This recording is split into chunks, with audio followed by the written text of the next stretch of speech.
Welcome to comrade Telugu news channel కి స్వాగతం. ముందుగా హెడ్లైన్స్. యువతతోనే వికసిత భారత్ కలల సాకారం మోదీ. ఒకటి మోదీ పరివార్, రెండోది గాంధీ పరివార్ సీఎం రేవంత్ రెడ్డి.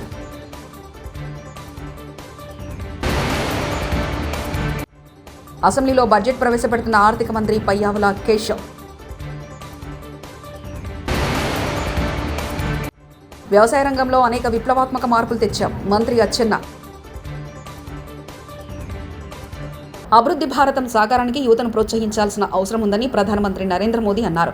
వికసిత భారత్ ఆలోచనతో ప్రతి ఒక్కరూ మమేకం కావాలని, ఎవరెవరు ఎక్కడున్నా వికసిత్ భారత్ కోసం తమ వంతు భాగస్వామ్యం అందించాలని పిలుపునిచ్చారు. స్వామి నారాయణ మందిర్ 200వ వార్షికోత్సవంలో వీడియో కాన్ఫరెన్స్ ద్వారా ప్రధాని పాల్గొని ప్రసంగించారు. उसके लिए बहुत बड़ा अवसर है. मैं मानता हूं हमारे लिए ये अवसर भारतीय संस्कृति के शाश्वत प्रवाह का प्रमाण है. రాష్ట్రంలో కాంగ్రెస్ అధికారంలో తీసుకురావడంపై మైనార్టీలు కీలక పాత్ర పోషించారని, హిందూ ముస్లింలు తెలంగాణ ప్రభుత్వానికి రెండు కళ్ళ లాంటివారని ముఖ్యమంత్రి రేవంత్ రెడ్డి వ్యాఖ్యానించారు. మీరంతా అండగా ఉంటే విద్య, వైద్యం, ఉపాధి విషయంలో రాష్ట్రాన్ని అభివృద్ధి పథంలో ముందుకు నడిపించుకుంటామని అన్నారు. సోమవారం రవీంద్ర భారతిలో జాతీయ విద్యా దినోత్సవం, మైనార్టీ సంక్షేమ దినోత్సవ వేడుకలు జరిగాయి. ఈ కార్యక్రమానికి సీఎం రేవంత్ రెడ్డి హాజరయ్యారు. ఈ సందర్భంగా ఆయన మాట్లాడుతూ దేశంలో ఉన్నవి రెండే పరివార్లని, ఒకటి మోదీ పరివార్, రెండోది గాంధీ పరివార్ అని అన్నారు. ప్రజల మధ్య వైషమ్యాలు రెచ్చగొట్టేందుకు మోదీ పరివార్ పనిచేస్తుందని, దేశ సమైక్యతకు గాంధీ పరివార్ కృషి చేస్తుందని రేవంత్ రెడ్డి వ్యాఖ్యానించారు. రెండు కళ్ళలాగా భావించి అభివృద్ధి పదం వైపు నడిపించే ప్రయత్నం మన రాష్ట్ర ప్రభుత్వం చేస్తున్నది. ఈ ప్రయత్నంలో మీరందరూ కలిసి రావాల్సిందిగా, మీరందరూ అండగా నిలబడితే మైనారిటీ సంక్షేమం కోసం, మైనారిటీల యొక్క విద్య, ఉద్యోగ, ఉపాధి కోసం రాష్ట్ర ప్రభుత్వం అహర్నిశలు ప్రయత్నం చేస్తుంది అని చెప్పి నేను ఈ వేదిక మీద నుంచి చెప్పదలుచుకున్నా. వివిధ సందర్భాలలో చిన్న చిన్న అంశాల ప్రాతిపదికన ముస్లిం మైనారిటీ సోదరులు అప్పుడప్పుడు కాంగ్రెస్ మీద అలుగుతుంటారు. मैं एक बात साफ साफ कहना चाहता हूं, मुसलमान माइनॉरिटी लोग खासकर इमोशनल लोग हैं. छोटे छोटे चीज़ों पे भी नाराजगी दिखाने के लिए कभी कभी कांग्रेस पार्टी को तोड़ा. దేశంలోనే ఏ రాష్ట్రంలో లేని విధంగా 2 లక్షల రుణమాఫీ మేము చేశామంటూ మంత్రి పొన్నం ప్రభాకర్ వ్యాఖ్యానించారు. इस देश में 29 प्रदेश है, कहीं भी नहीं हुआ. बावजूद भी जो बीजेपी के लोग, टीआरएस के लोग इसके ऊपर कुछ बात निकालने की कोशिश करते. అసెంబ్లీ సమావేశాల్లో పాల్గొనేందుకు వెళ్తూ వెంకటపాలెంలో ఎన్టీఆర్ విగ్రహానికి సీఎం చంద్రబాబు నివాళులు.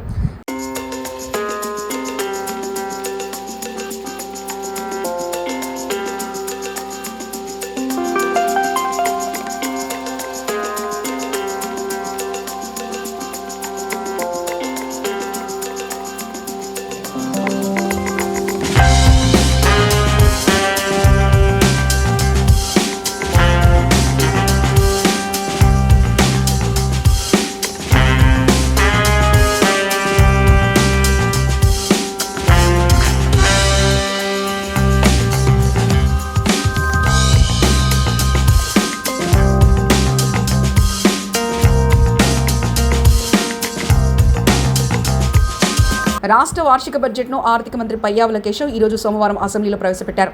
2.94 లక్షల కోట్లతో రూపొందించిన బడ్జెట్ను సభలో ప్రవేశపెట్టారు. మంత్రి వివిధ వర్గాల సంక్షేమం కోసం 73,720 కోట్లను కూటమి ప్రభుత్వం కేటాయించింది. అలాగే గత ప్రభుత్వ పాలనపై మంత్రి తీవ్రస్థాయిలో విరుచుకుపడ్డారు. అయితే బడ్జెట్కు ముందు ముఖ్యమంత్రి చంద్రబాబును మంత్రి కలిశారు. ఇచ్చిన ప్రజల సంకల్పానికి ఇది ప్రతిబింబం. ప్రభుత్వం ఏర్పడిన వెంటనే గత ప్రభుత్వ దుష్పరిపాలన వలన మన రాష్ట్రానికి జరిగిన నష్టాన్ని ప్రజలకు తెలియజేయడం మా ప్రభుత్వ నైతిక కర్తవ్యం. మా ప్రభుత్వం వెలువరించిన 7 శ్వేతపత్రాల ద్వారా ఇది జరిగింది. సమిష్టి అవగాహనకు అవసరమైన అంశాలపై బహిరంగ చర్చను ప్రోత్సహించడం, రాష్ట్ర పునర్నిర్మాణ ప్రక్రియలో మద్దతు కూడగట్టడం వీటి ఉద్దేశం. ఈరోజు మన రాష్ట్రం ఎదుర్కొంటున్న సవాళ్లు రాష్ట్ర ఆర్థిక వ్యవహారాల దుర్వినియోగం, రాష్ట్ర వనరుల మళ్లింపు, లోపభూయిష్టమైన ఎక్సైజ్ మరియు ఇసుక విధానాల వలన సహజ వనరుల దోపిడీ వలన రాష్ట్ర ఆదాయానికి గండిపడడం, ప్రభుత్వ పన్నులను దారి మళ్లించడం ద్వారా రాబోయే 25 సంవత్సరాల భవిష్యత్తు ఆదాయాన్ని గణనీయంగా తగ్గించడం, పరిమితికి మించి రుణాలను అధిక వడ్డీ రేట్లకు తీసుకోవడం, కేంద్ర ప్రభుత్వ మార్గదర్శకాలను ఉల్లంఘించి రుణాలను తీసుకోవడం, కేంద్ర ప్రాయోజిత పథకాల నిధుల మళ్లింపు, పిల్లల పౌష్టికాహారం కోసం చిక్కి వైద్య సామగ్రి వంటి ముఖ్యమైన పథకాలకు చెల్లింపులు నిలుపుదల, స్థానిక సంస్థల నిధుల మళ్లింపు, ఉద్యోగులకు పేరుకుపోయిన బకాయిలు, వివిధ పనులకు చెందినటువంటి బిల్లుల బకాయిలు, అన్ని ప్రాజెక్టులను స్తంభింపజేయడం ద్వారా నీటిపారుదల రంగం పతనం, ఇంధన రంగం విధ్వంసం, కొత్తగా బ్యాంకింగేతర ఆర్థిక సంస్థను ఏర్పాటు ద్వారా కార్పొరేషన్ల నిధుల మళ్లింపు పై పేర్కొన్న కారణాల వలన దేశంలో తొలిసారిగా ఆర్థిక గందరగోళ పరిస్థితులు ఎదురయ్యాయి. కంట్రోలర్ అండ్ ఆడిటర్ జనరల్ వారి నివేదికలో రాష్ట్ర ఆర్థిక పరిస్థితిపై ప్రతికూలంగా వ్యాఖ్యానించడం జరిగింది. నేడు రాష్ట్ర ఆర్థిక వ్యవస్థ పతనం అంచున ఉంది. మన రాష్ట్ర ఆర్థిక వ్యవస్థను పునఃప్రారంభించి రాష్ట్ర ప్రగతిని పునర్నిర్మించడం నేటి తరం చేతుల్లో ఉంది. గౌరవ ముఖ్యమంత్రి శ్రీ నారా చంద్రబాబు నాయుడు గారి ప్రేరణే మాకు చోదక శక్తి. ఈ సందర్భంగా వారి మాటలను ఉదహరించాలని అనుకుంటున్నాను. ప్రతి సంక్షోభాన్ని అంకిత భావంతో, సృజనాత్మకతతో, నిబద్ధత మరియు కృషితో ఆంధ్రప్రదేశ్ ప్రభుత్వం సోమవారం రాష్ట్ర బడ్జెట్ను అసెంబ్లీలో ప్రవేశపెట్టింది. వార్షిక బడ్జెట్తో పాటు 43,402 కోట్లతో ప్రత్యేకంగా వ్యవసాయ బడ్జెట్ను కూడా ప్రవేశపెట్టింది సర్కార్. రాష్ట్ర వ్యవసాయ శాఖ మంత్రి అచ్చెన్నాయుడు అగ్రికల్చర్ బడ్జెట్ను ప్రవేశపెట్టారు. ఈ సందర్భంగా ప్రసంగించిన అచ్చెన్నాయుడు ఆర్థిక వ్యవస్థకు వ్యవసాయ రంగం వెన్నెముకగా పేర్కొన్నారు. రైతు అభ్యున్నతే తమ ప్రభుత్వ ప్రధాన లక్ష్యంగా మంత్రి పేర్కొన్నారు. కౌలు రైతులకు గుర్తింపు కార్డులను పంపిణీ చేస్తామని ప్రకటించారు. వ్యవసాయ రంగాన్ని మరింత అభివృద్ధి చేస్తామని, రైతులకు ఆధునిక పనిముట్లు, రాయితీపై విత్తనాలు సరఫరా చేస్తామని మంత్రి అచ్చెన్నాయుడు తెలిపారు. మన ఆంధ్రప్రదేశ్ రాష్ట్ర ఆర్థిక వ్యవస్థకు వ్యవసాయ రంగం వెన్నుముక వంటిది. ఆంధ్రప్రదేశ్ రాష్ట్రంలో 62% జనాభా వ్యవసాయం, అనుబంధ రంగాలపై ఆధారపడి జీవిస్తున్నారు. గడిచినటువంటి 5 ఏళ్ల కాలంలో పంటల సాగుకి ప్రాణాధారమైనటువంటి భూసార పరీక్షలను చేయడంలో విమర్శించారు. పంటల దిగుబడికి కీలకమైనటువంటి సూక్ష్మ పోషకాలను, అలాగే చిన్నకారు రైతులకు అత్యంత అవసరమైనటువంటి వ్యక్తిగత పనిముట్లను రాయితీపై అందించలేదు. రబీ కాలంలో పంటలు నష్టపోయినటువంటి రైతులకు పంటల బీమా సాయంతో అండగా నిలవాలన్నటువంటి బాధ్యతను గత ప్రభుత్వం గాలి కొదిలేసింది.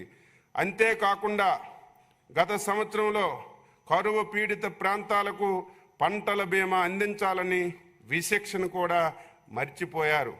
మన సంకీర్ణ ప్రభుత్వం అధికారంలోకి వచ్చినటువంటి 100 రోజుల్లో రైతు అభ్యున్నతే ప్రధాన లక్ష్యంగా భావించి వ్యవసాయ శాఖకు సంబంధించి భూసార పరీక్షా పత్రాలు జారీ, పొలం పిలుస్తుంది, డిజిటల్ వ్యవసాయంలో భాగంగా ఫార్మర్స్ రిజిస్ట్రీ ఏర్పాటుకు చర్యలు, పంట సాగులో డ్రోన్ వినియోగంపై అవగాహన మరియు శిక్షణ, కౌలు రైతులకు గుర్తింపు కార్డులు పంపిణీ చేశాం. ఆగస్టు, సెప్టెంబర్ నెలలో రాష్ట్రాన్ని కుదిపేసినటువంటి వరదల్లో పంట నష్టపోయినటువంటి రైతులకు పెట్టుబడి రాయితీ సహాయాన్ని పెంచడమే కాకుండా నెల రోజుల్లోనే బాధిత రైతులందరికీ నేరుగా సొమ్ము అందించడానికి కంటి మీద కునుకు లేకుండా శ్రమించి అండగా నిలిచారు మన ముఖ్యమంత్రి గారు. రానున్న కాలంలో వ్యవసాయ రంగాన్ని మరింత అభివృద్ధి చేసేందుకు ఆంధ్రప్రదేశ్ సాగుదారుల హక్కు చట్టం 2024 రైతు బృందాలకు డ్రోన్లు సరఫరా, రైతులకు వ్యక్తిగత పనిముట్లు, రాయితీపై విత్తన సరఫరా, బంజరు భూముల్ని సాగులోకి తీసుకురావడం, అన్నదాత సుఖీభవ, పిఎం కిసాన్ పంటల బీమా, వడ్డీ లేని రుణాలు వంటి పథకాలు అమలు చేయబోతున్నాం. వైఎస్ జగన్మోహన్ రెడ్డి గారిని బెదిరించాలనుకోవడం చంద్రబాబు, పవన్ కళ్యాణ్ వల్ల అవుతుందా? సూపర్ 6 అమలు చేయండి, ఇసుక అందుబాటులోకి తెండి, పోలవరం పూర్తి చేయండి, అంతేగాని సోషల్ మీడియా కార్యకర్తలను అరెస్టు చేసుకునే దుస్థితికి దిగజారి ఉండకండి. అంబటి రాంబాబు, గుంటూరు జిల్లా వైఎస్ఆర్సీపీ అధ్యక్షులు. రెడ్డి గారిని బెదిరించాలని చూస్తారో ఏంది స్వామి? జగన్మోహన్ రెడ్డి గారిని బెదిరించే కార్యక్రమం పవన్ కళ్యాణ్ గారు మీ వల్ల, చంద్రబాబు నాయుడు గారి వల్ల అవుతుందా? ఏమిటి బెదిరింపుల కార్యక్రమాలు? పని చేయండి అయ్యా బాబు. ఆ సూపర్ 6 ఏంటో చూడండి అయ్యా, ఆ ఇసుక వస్తుందో లేదో చూడండి అయ్యా, లేదు అదేది మన పోలవరం నిర్మాణం తొందరగా పూర్తి చేసి నీళ్ళు ఇవ్వండి అయ్యా, ఇవన్నీ గాలికి వదిలేసి లేనిపోయి అన్ని సోషల్ మీడియాలో వాడిని పట్టురాను ఈయన పట్టురాను లోపలేను బయటేను ఈ పని తప్ప రెండో పని డైవర్షన్ పాలిటిక్స్ తప్ప రెండో కార్యక్రమం లేనటువంటి ఒక దౌర్భాగ్యమైన స్థితికి కేవలం 5 మాసాల్లో 4 తర్వాత వాళ్ళు ఎన్ని 11 5 మాసాల 8 రోజులు ఒక వారం ఎక్కువైంది. ఇప్పటికే మొత్తం గల్లంది అయిపోయారు. మీరు ఏం మాట్లాడుతున్నారో అర్థం కావట్లేదు, ఏం చేస్తున్నారో అర్థం కావట్లేదు. ఇంత దౌర్భాగ్యమైన స్థితికి నెట్టబడిన మీరు మా మీద ఏదో సూమోటులు పెట్టి బెదిరించాలని ప్రయత్నం చేస్తే బెదిరే బాపత్తు కాదనే విషయాన్ని తెలుసుకోండి. మీరు ఒకసారి ఆలోచించుకోమని కూడా ఈ సందర్భంగా నేను చంద్రబాబు నాయుడు గారికి, అదేవిధంగా చంద్రబాబు నాయుడు గారు చెప్తుంటే ప్రతి విషయాన్ని మాట్లాడేటటువంటి పవన్ కళ్యాణ్ గారికి నేను చాలా క్లియర్గా చెప్పదలుచుకున్నాను. మీరు నిజంగా అధికారుల పట్ల ప్రేమ ఉంటే ఆ నానాజీ మీదే కేసు పెట్టి లోపలేసేవాళ్ళు. మీకు అధికారుల మీద ప్రేమ లేదు, ఊరినే సొల్లు కబుర్లు తప్ప మరొకటి లేదనే విషయాన్ని గుర్తుపెట్టుకోమని ఈ సందర్భంగా చెప్పదలుచు. ఏపీ అసెంబ్లీ సమావేశాల నేపథ్యంలో పార్టీ ఎమ్మెల్సీలతో వైఎస్ఆర్సీపీ అధినేత వైఎస్ జగన్ సోమవారం తాడేపల్లిలో భేటీ అయ్యారు. ఎమ్మెల్సీలు శాసనమండలి సమావేశంలో అనుసరించాల్సిన వ్యూహాలపై ఈ భేటీలో చర్చించారు. ఈ సందర్భంగా వైఎస్ జగన్ ఎమ్మెల్సీలను ఉద్దేశించి మాట్లాడారు.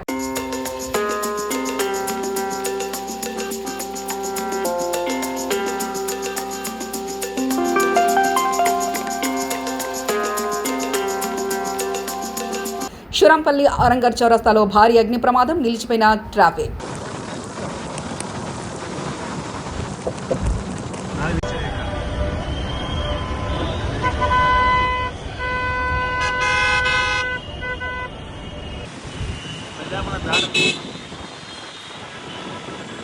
తెలంగాణలో ఎంబీబీఎస్ స్టూడెంట్స్, ఇంజనీరింగ్ స్టూడెంట్స్ గంజాయి అమ్ముతున్నారు. Revanth Reddy engineering graduates, doctors చదువుకుంటున్న పిల్లలు కూడా ఈరోజు గంజాయి వ్యసనానికి బానిసలై వాళ్ళే గంజాయి అమ్మే పరిస్థితులు వచ్చినాయి. దీనికి వాళ్ళకు ఒక ఓరియంటేషన్ లేకపోవడము లేదా వాళ్లకు ఒక అవగాహన కల్పించకపోవడం వల్ల జరుగుతున్న పరిణామాలు. రాజన్న సిరిసిల్ల జిల్లా కలెక్టరేట్ను ముట్టడించిన తాజా మాజీ సర్పంచ్లు పెండింగ్ బిల్లులు చెల్లించాలని కలెక్టరేట్ కార్యాలయంలో చొచ్చుకొని వెళ్లేందుకు ప్రయత్నించిన సర్పంచ్లు. గేటు మూసివేసిన పోలీసులు గేటు ముందు బైఠాయించి నేలపై పడుకొని నిరసన వ్యక్తం చేసిన మాజీ సర్పంచ్లు. ఆందోళన చేస్తున్న మాజీ సర్పంచ్లను అరెస్ట్ చేసి స్టేషన్కు తరలించిన పోలీసులు.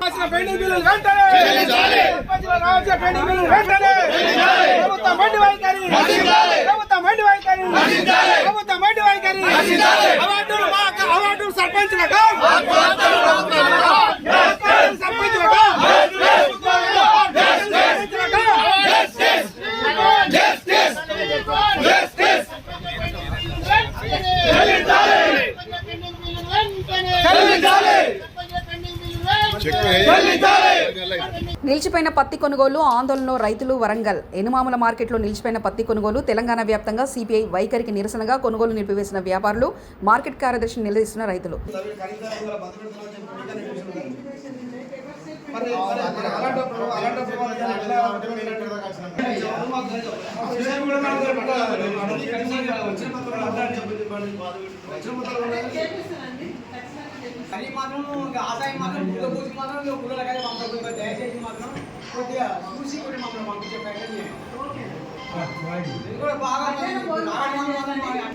మధ్యాహ్నం భోజనం అరేంజ్ చేశాం, చెప్పాము ఈ పూటకి అంటే ఈ లోపు భోజనం చేయండి. తాటికల్లు తాగిన కేంద్ర సహాయ మంత్రి బండి సంజయ్.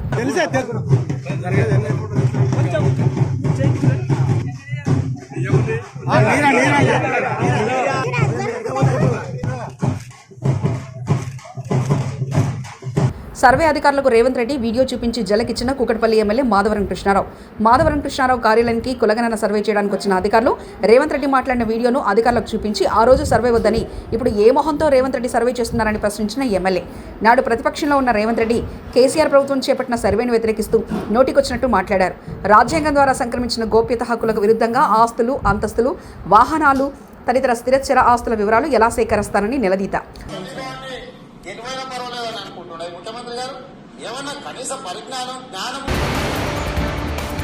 యువతతోనే వికసిత భారత్ కలల సాకారం. మోదీ. ఒకటి మోదీ పరివార్, రెండోది గాంధీ పరివార్. సీఎం రేవంత్ రెడ్డి.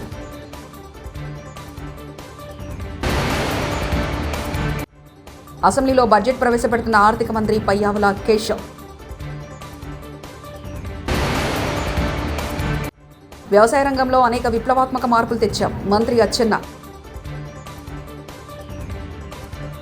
ఇవి బులెటిన్ విశేషాలు. చూస్తూనే ఉండండి కామ్రేడ్ తెలుగు న్యూస్ ఛానల్ ప్రతినిధి ఒంటేరు రమేష్ చంద్ర పరకాల.